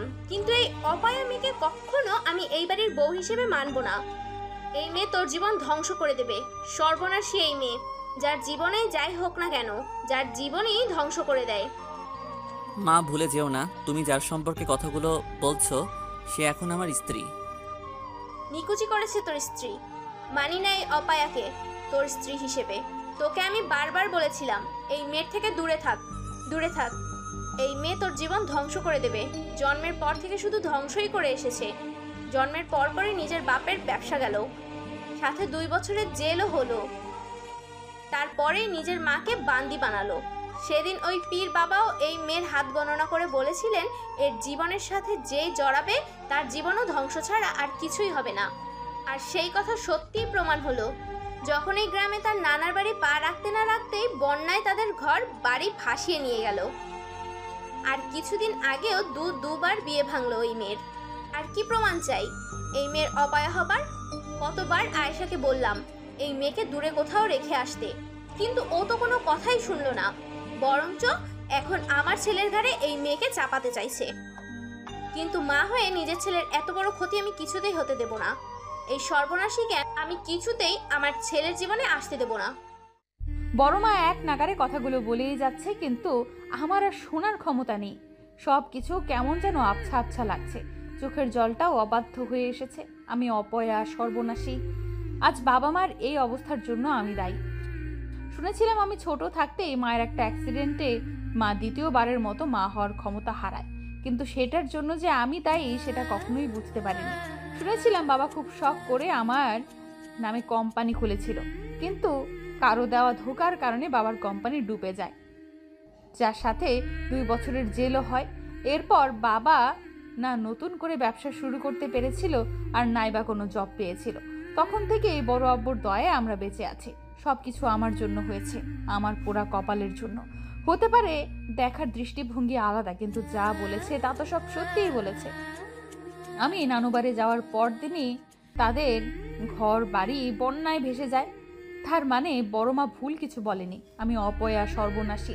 আমার জীবনের সাথে যে জড়াবে তার জীবনই ধ্বংস হয়ে যাবে। নিজের অজান্তেই যে কখন 1 পা 2 পা করে ছাদে চলে এসেছি বুঝতেই পারিনি। হাত পা অবশ হয়ে আসছে, দাঁড়িয়ে থাকার শক্তিটুকুও নেই। ছাদের মাঝখানে হাঁটু গেড়ে বসে পড়লাম। কাঁদতে ইচ্ছে করছে, চিৎকার করে কাঁদতে ইচ্ছে করছে আমার। এতদিন আমার জন্য সবার জীবন নষ্ট হয়ে এসেছে, আর এখন আরমান ভাইয়ের জীবনও আমার সাথে গেছে। তার কিছু ক্ষতি হয়ে যায় না তখন? না না, তার কিছু হয়ে গেলে যে আমি নিজেকে ক্ষমা করতে পারবো না। আমি কি করে তার ক্ষতির কারণ হতে পারি? ভালোবাসি তাকে, নিজের থেকেও বেশি ভালোবাসি। তার জন্য সব কিছু করতে পারি, সব কিছু। হঠাৎই মনে হলো কেউ আমার পাশে হাঁটু গেড়ে বসলো। আমার কাঁধে হাত রাখতেই আমি ঘুরে আরমান ভাইকে জড়িয়ে ধরে হাউমাউ করে কেঁদে উঠলাম।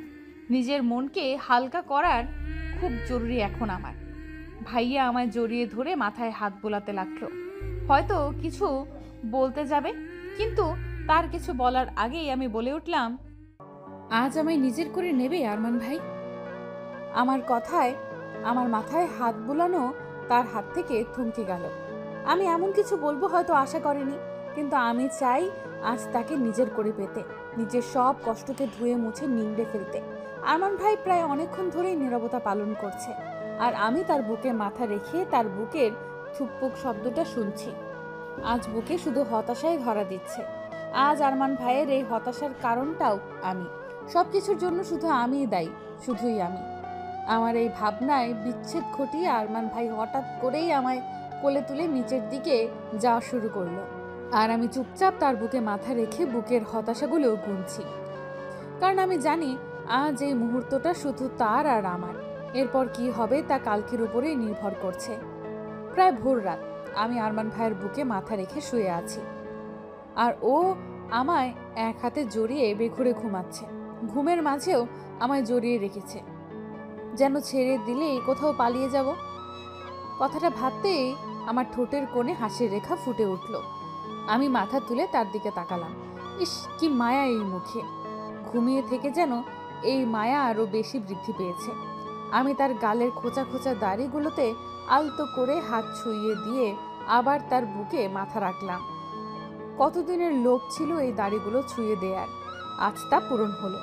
ফজরের আজানের ধ্বনিতে আমি আরমান ভাইয়ের থেকে নিজেকে ছাড়িয়ে উঠে বসলাম।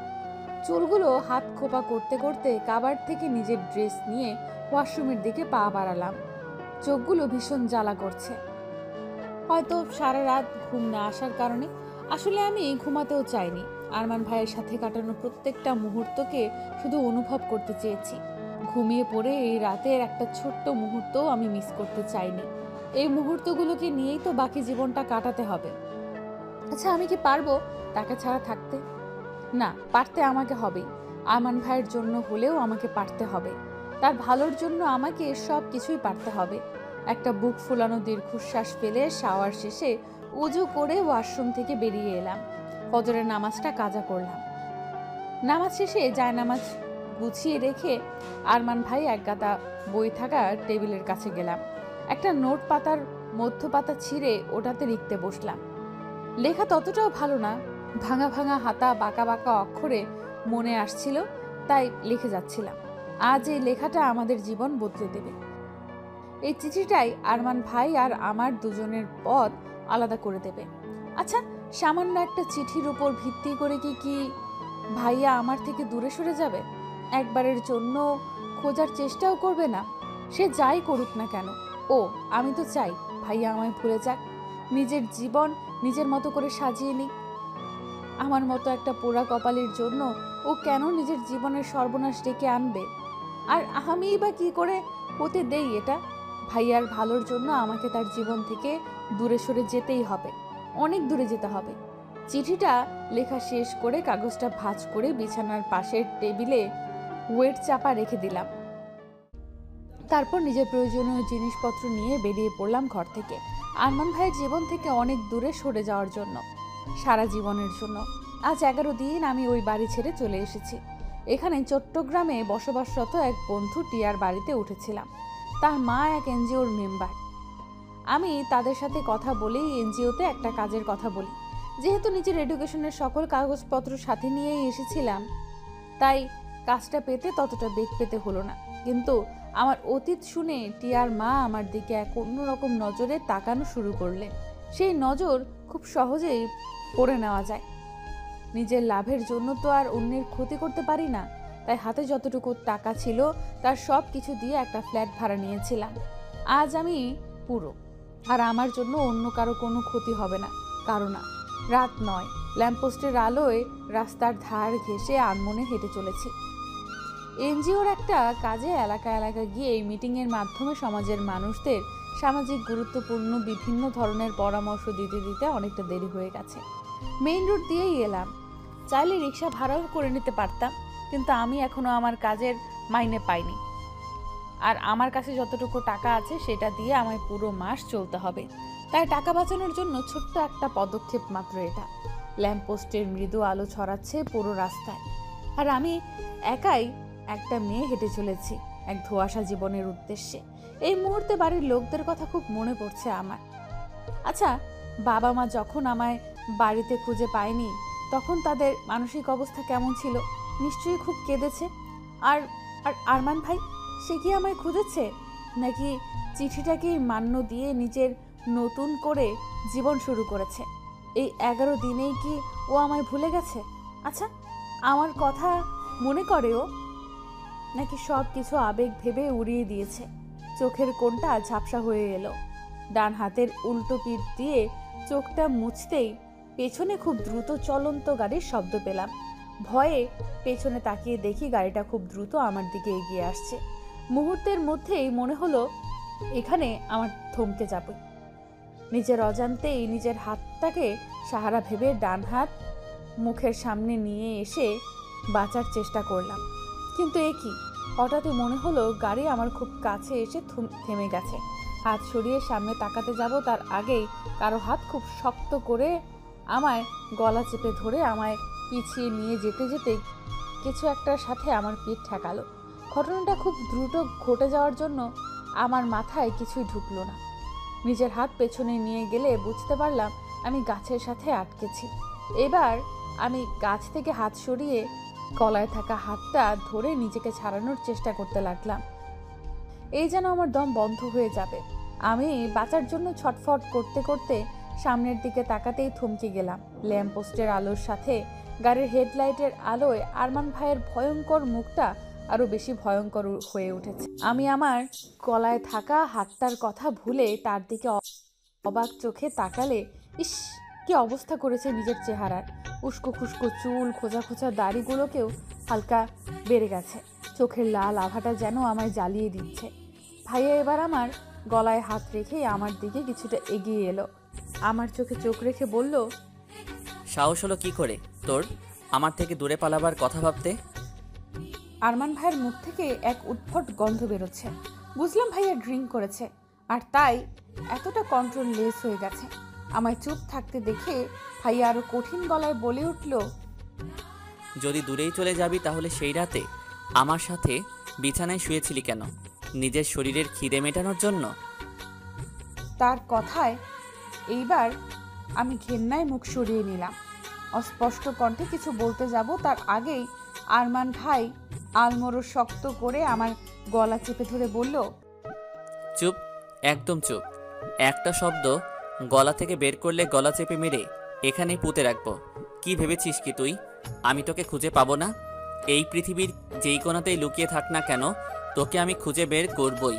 আমার থেকে পালানো এতটা সহজ নয়। খুঁজে তো আমি তোকে সেই কবেই পেয়েছি, কিন্তু প্রচণ্ড রকমের রাগ আমাকে জেঁকে বসেছিল।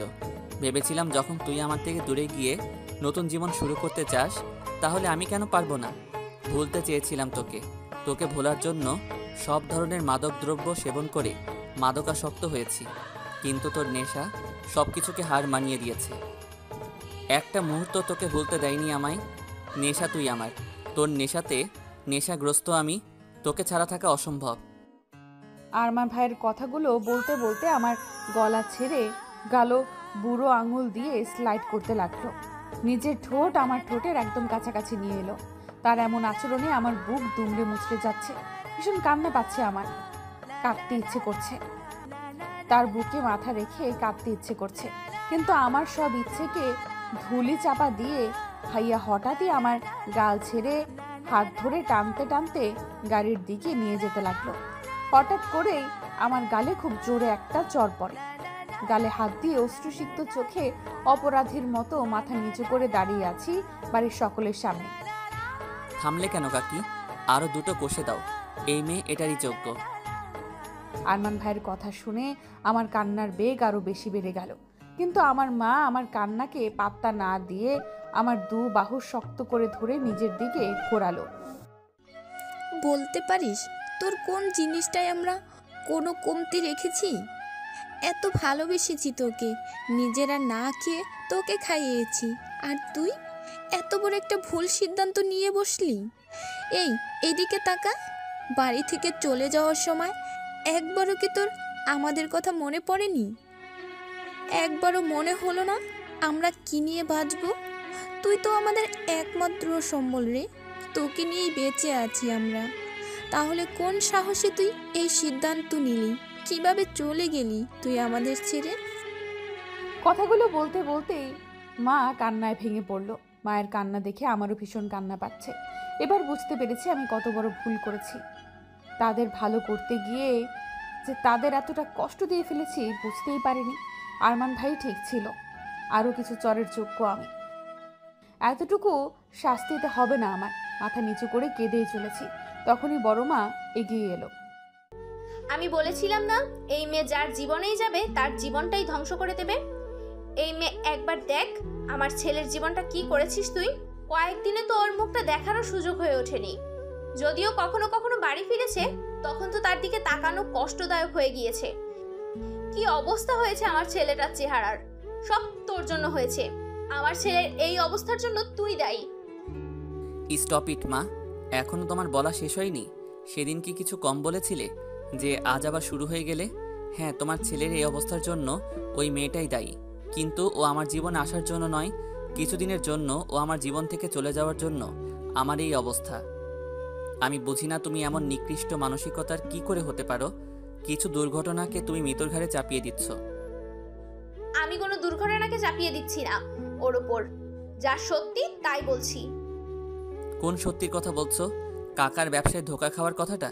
সেটা কাকার নিজের অনভিজ্ঞতার কারণেই হয়েছে। আর যদি তুমি কাকির অ্যাক্সিডেন্টের কথা বলো, তাহলে আমি বলি ঢাকায় এমন অনেক অ্যাক্সিডেন্টই হয়। তুমি কোন কোন অ্যাক্সিডেন্টের দায়ভার মৃত্যুর ওপর চাপাবে? আর ওই পীর যার কথা শুনে তুমি মৃত্যুকে আজ অবধি দোষারোপ করছো, সে কিছু বছর আগেই ভণ্ড পীর প্রমাণ হয়ে এখন জেল খাটছে। আর এখন বাকি রইল দুবার বিয়ে ভাঙার কথা। ওটা মৃত্যুর জন্য নয়, আমার জন্য ভেঙেছে। ভাইয়ার এই কথায় সবাই তার দিকে অবাক চোখে তাকালো। আমার চোখেও প্রশ্নবোধক চিহ্ন আটকে রইল। আমার বিয়ে ভাইয়ার জন্য ভেঙেছে, কিন্তু কিভাবে? আমি ভেঙেছি ওই বিয়ে। আমি জানতাম মা মিতুকে ততটা পছন্দ করে না, তাই তার থেকে দূরে থাকার চেষ্টা করতাম। কিন্তু আমি ওকে অন্য কারোরও হতে দিতে পারতাম না, তাই সবার আড়ালেই আমি ওর বিয়ে ভেঙেছি। আর ওই বন্যা? মা, বন্যা আসবে এই নিউজটা খবরে নিউজ পেপারে কতদিন আগে থেকে ছাপা হচ্ছিল। এটা একটা প্রাকৃতিক দুর্যোগ, যা মিতু গ্রামে গেলেও আসতো, না গেলেও আসতো। তবে কি জানো তো মা, তোমার এই দৃষ্টিভঙ্গি আমি হাজার চেষ্টা করলেও বদলাতে পারবো না, যদি না তুমি নিজের থেকে বদলানোর চেষ্টা করো। বড় মা আরো কিছু বলতে যাবে, কিন্তু তার আগেই বড় আব্বু বলে উঠল, উফ, কি হচ্ছে এখানে? এত সব কথা কেন হচ্ছে? আমাকে বলবে দয়া করে। এতক্ষণ ধরে চুপ ছিলাম, কিন্তু আর নয়, বন্ধ করো এসব। আর মিতু, তুমি যা করেছো তা অবশ্যই ভুল ছিল, আর ভুলের শাস্তি তোমাকে পেতেই হবে। আর সে শাস্তি হিসেবে তোমাকে আবার আমার ছেলেকেই বিয়ে করতে হবে। বড় আব্বুর কথায় আমি চমকে উঠলাম। আমার ছেলে তোমাকে ভালোবাসে, তোমার সাথেই সে সুখে থাকবে। আর একজন বাবার এর থেকে বর পাওয়া আর কি থাকতে পারে? বিয়ে আবার হবে, ধুমধাম করে হবে। কি বলিস রাজ্জাক? বলেই বাবার কাঁধে হাত রাখলো বড় আব্বু। বাবার চোখ ছলছল করছে।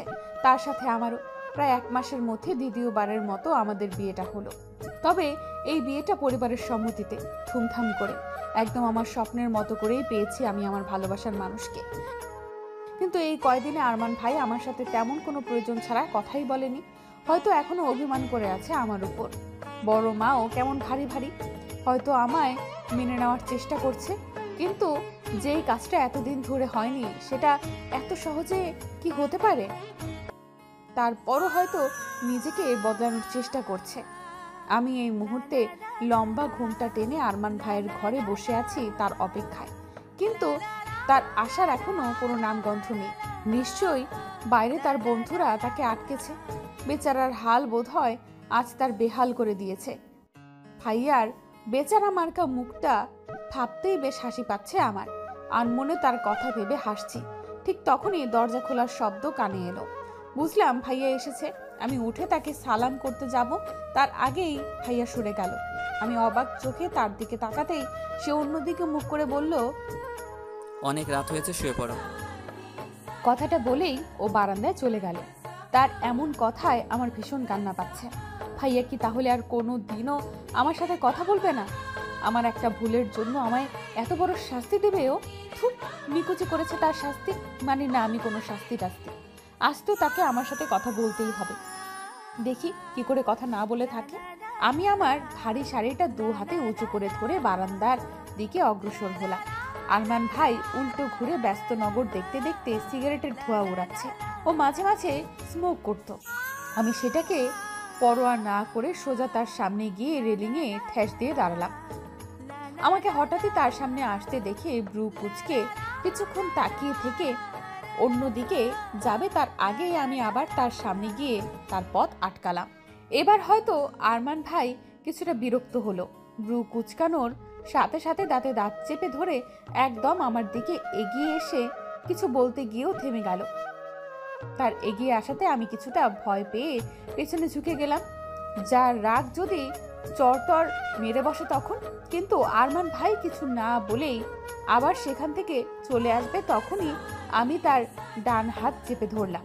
ভাই এবার প্রচন্ড মাত্রায় রেগে আমার দিকে এগিয়ে আসতে গেল, কিন্তু তার আগে আমি তার হাত আমার পেটের উপর রাখলাম। আমার এই কাজেও কিছুটা অবাক চোখে আমার দিকে তাকালো। তুমি যদি আমার সাথে কথা না বলো তাহলে কিন্তু আমরা তোমার উপর ভীষণ অভিমান করব। কথাটা বলে মুখ ফুলিয়ে তার দিকে তাকালাম। যদিও নিজের চেহারায় ইনোসেন্ট লুক নিয়েছিলাম, তারপরও আমার বুকের ভেতরে এক প্রকার তোলপাড় শুরু হয়ে গিয়েছিল। আমার কথায় তার অনুভূতিটা কিরকম হবে তা দেখার জন্য অধীরে আগ্রহে আমি আরমান ভাইয়ের দিকে তাকালাম। আরমান ভাই নিজের চোখে এক সাগর বিস্ময় নিয়ে একবার আমার দিকে আর একবার আমার হাতের দিকে তাকাচ্ছে। আমার ঠোঁটের কোণে মুচকি হাসি আর চোখে এতগুলো আগ্রহ নিয়ে তার দিকে তাকিয়ে আছি তার অনুভূতিটা জানার জন্য। আরমান ভাই জিহ্বা দিয়ে নিজের ঠোঁট ভিজিয়ে নিয়ে অন্যদিকে তাকালো, হয়তো নিজের চোখের জল আড়াল করার জন্য। কিন্তু তার চোখের ছলছল দৃষ্টিটা তো অনেক আগেই আমার কাছে ধরা পড়েছে। ভাইয়া দুবার জোরে জোরে শ্বাস নিয়ে আবার আমার দিকে তাকালো। তারপর কাপা কাপা গলায় বলে উঠল, ইউ নো হোয়াট, আজ হয়তো এই প্রথম কারো বাসর যে কিনা বাসর রাতেই জানতে পারছে সে বাবা হতে চলেছে। তার আবেগপূর্ণ এমন কথায় আমার ভেতরটা কেঁপে উঠল। তার ছলছল দৃষ্টি আজ আমায় জানান দিচ্ছে আমি কতটা ভাগ্যবতী। আরমান হাঁটু গেড়ে বসে আমার পেটে আলতো করে নিজের ঠোঁট ছুঁইয়ে আবার উঠে দাঁড়িয়ে হঠাৎ করেই আমায় জড়িয়ে ধরল। ভালোবাসি মিতু, খুব খুব খুব বেশি ভালোবাসি তোকে। তুই তো আমার জীবনে অ্যাঞ্জেল হয়ে এলি রে। এঞ্জেল? তাও আমিও কি কারো জীবনের এঞ্জেল হতে পারি? হ্যাঁ পারি, কেন পারি না? আমি এঞ্জেল, আরমান ভাইয়ের এঞ্জেল। এই থুরি আমি কি বলছি? নিজের স্বামীকে ভাই বলে সম্বোধন করছি, কিন্তু যদি ভাই না বলি তাহলে কি বলে ডাকবো? নাম ধরে? এই না না, ও আমার কত বড়। নাম ধরে ডাকলে কেমন জানি দেখায়, তাহলে কি বলবো? ও গো শুনছো? ইস কি লজ্জা গো। নিজের লজ্জা লুকাতে আমি তার বুকে নিজের মাথা গুঁজে দিলাম, কারণ লজ্জার উৎপত্তি যেখান থেকে তার নিঃশ্বাসও যে সেখানেই। বেঁচে থাকে এইভাবেই হাজারো ভালোবাসা এই সমাজের। প্রিয় ভিউয়ার্স, দৃষ্টিভঙ্গি গল্পটা পেরিয়ে। আপনাদের কেমন লেগেছে অবশ্যই কমেন্ট করে জানাবেন। নতুন গল্প শুনতে আমাদের চ্যানেলটি সাবস্ক্রাইব করে বেল বাটনে ক্লিক করুন।